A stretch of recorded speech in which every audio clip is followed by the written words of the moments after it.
Bonjour à tous et bienvenue dans ce nouvel épisode des Lames de Chris. Cette semaine, j'ai pris quelques jours de congé, alors je n'ai pas pu filmer le tirage. Mais vous retrouverez tout de même votre tirage des énergies pour la semaine, mais en version plus courte. Petit rappel sur le tarot français. Le tarot français, aussi appelé tarot traditionnel ou tarot à jouer, est un jeu riche en symbolisme. Il se compose de 78 cartes, dont 22 atouts illustrés, et chacun porte une signification spécifique.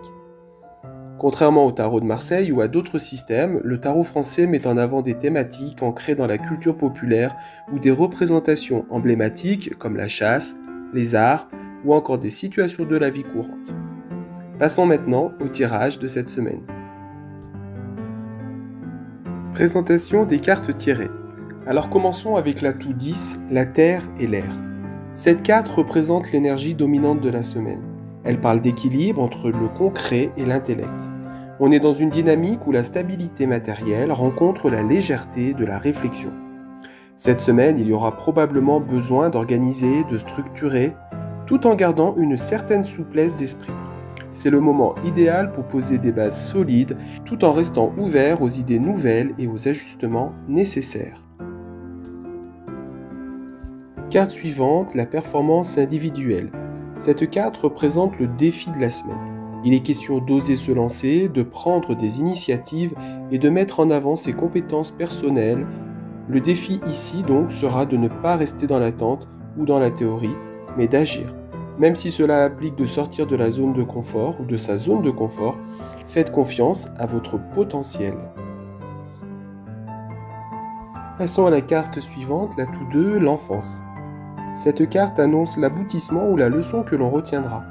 Elle évoque l'innocence, la curiosité et la fraîcheur des débuts. En fin de semaine, on pourrait ressentir cette énergie de nouveauté et d'émerveillement. Cela peut aussi être une invitation à retrouver un regard neuf sur les choses ou à laisser place à plus de spontanéité.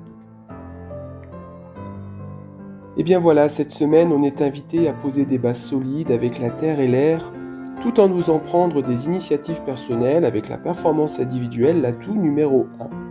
Le défi sera d'agir avec assurance, mais aussi avec réflexion pour ne pas se précipiter. La récompense de ces efforts sera un sentiment de renouveau, de légèreté et de curiosité retrouvée avec l'enfance. C'est une belle semaine pour démarrer de nouveaux projets ou revoir certaines choses avec un œil neuf et créatif.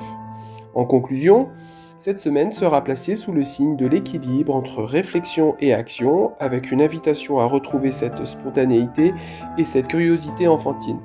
Lancez-vous, structurez, mais surtout gardez cette légèreté et cette joie qui font toute la différence. Voilà, si cette vidéo vous a plu, n'hésitez pas à réagir en commentaire et à vous abonner, et bien sûr à activer la cloche pour ne manquer aucun épisode. Prenez soin de vous et à très bientôt dans les Lames de Chris.